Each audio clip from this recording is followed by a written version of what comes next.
and this is not a professional studio video, but I'm here to tell you a little bit about myself and my work. I was in prison for 14 years, and I maintain it was a wrongful conviction. I was originally sentenced to 27 years, and I won my appeal, so now I'm home. In that time, I was never allowed to present the information that I was mentally ill, which is a humbling thing to say, and still a difficult thing to say. I'm medicated now, and during the time that I was in prison, I made over 5,000 paintings. Some of these paintings I'd like to show to you right now. And you can see my entire gallery on deviantart.com/mchisholm27, which the link should be on this page. So I'm a little nervous, but here goes. This is the Red Queen, and I did this piece with a lot of really small circles, and it took a lot of patience. I did one every day, and it took up most of my days because that was the way that I coped while I was in prison. I don't know how to page down to get these things a little bit more adept here. This is the forest through the trees, and I symbolized everything that was orange as prisoners, and everything behind it as life. So it was really difficult to see the forest through the trees. And I did a combination of surreal pieces and also abstract. I really love this piece. This is the lilac butterfly mask, and the whole idea was that you could be anyone you wanted to be if you walked out with confidence and walked out with your mask on, which is exactly what I depicted in this particular piece.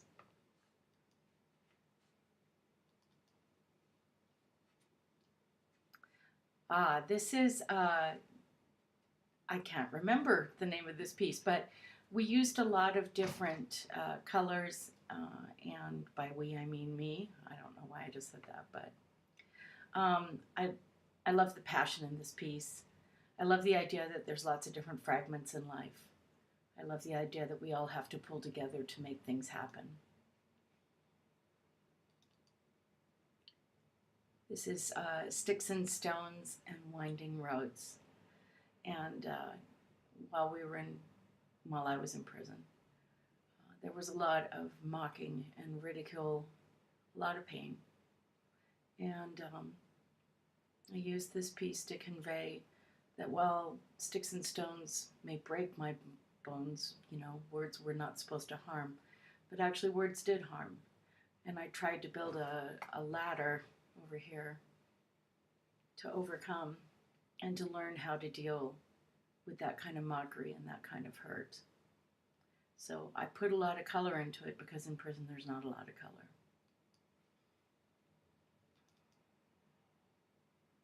It's a little nerve-wracking.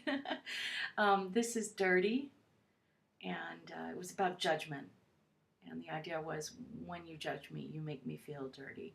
On deviantart.com, I have all of my work and poetry up there as well. So every piece had a poem. Every piece was a representation of my day.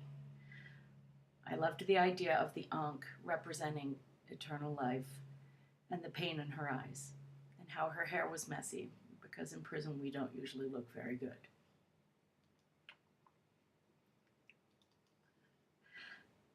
This is a Twilight, and it's one of my favorite pieces too, because I really liked the idea that we lived this black and white existence, but behind us there was all this color, because we knew it wasn't going to last forever.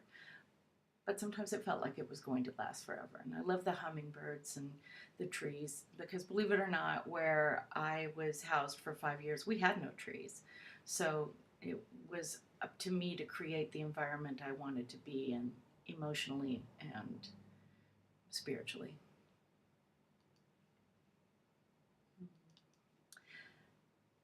This is Awestruck, and it was featured in a gallery in Colorado and also around the world several times. I really love the passion in this piece. The idea that underneath all of this is a human being. Underneath all of this is a beautiful human being, a person that wants to be recognized for her accomplishments, and a person that's not just a depiction in the media or a depiction by the state. So it was kind of a scream from inside to express myself. This is a little more difficult than I expected it would be. This is, I'm coming apart at the seams, and the idea was that even though it looks like everything is okay, inside I was in turmoil, constantly looking for reasons to be grateful and constantly looking for reasons to be happy. This piece was featured in TEDx, and several other pieces were featured with it. I like it because it's bold and it's strong, and it represents the strength I was trying to convey at that time.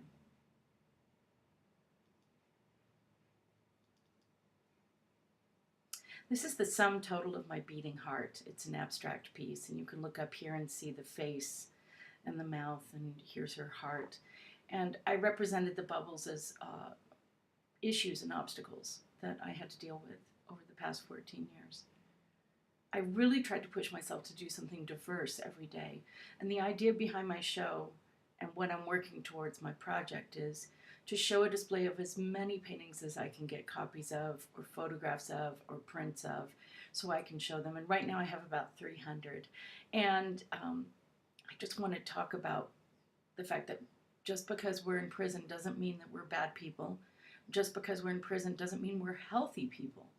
I think society judges us by a standard of normalcy, and that sometimes it doesn't apply to people with mental illness, and there's a stigma that people don't understand that.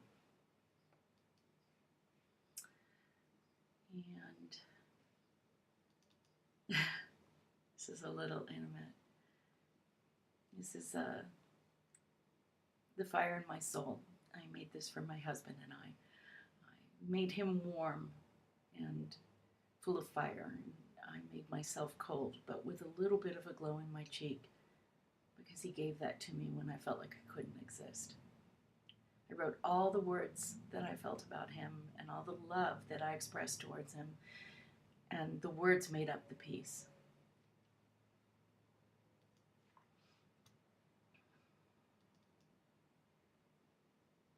This is the agony of faith while life hangs in the balance. And this was a piece that was featured at the Herberger Theater and Art Gallery. It's one of the most poignant, emotional pieces that I did. I felt like each day was a work in progress, almost like just forcing yourself to go through the working gears. And I loved the longing and the idea that you have to really work hard to keep your faith, especially when you think nothing is going to happen, especially when you think you're just about to give up.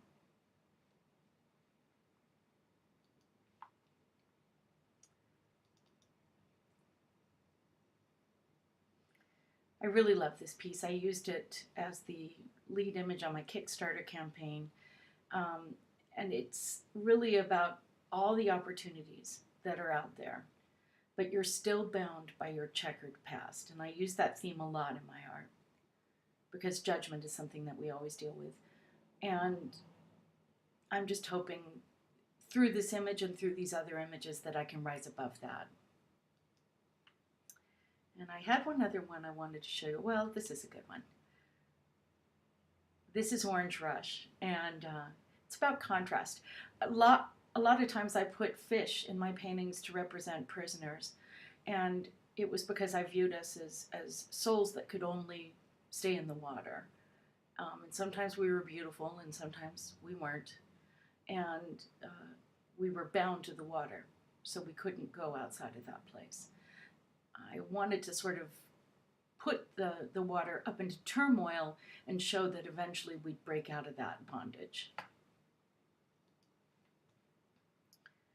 And I know that I had one other one, but I don't. Oh, here it is. Okay, this is the last one. This is the longing for imminent freedom, and it went with the agony of faith while life hangs in the balance. This one's a little more intense, and I like to think of her as sighing. I think of her in this black and white existence with this explosion of color behind her because she's so ready just to get started. I love this piece. So that's me, and if you'd like to see everything else, please click on my other extended gallery on Deviant. And I'm looking for a manner and a method in which to continue to work on my art, because I really believe that's what I'm meant to be doing. I need a patron. I hope you can help me. Thank you.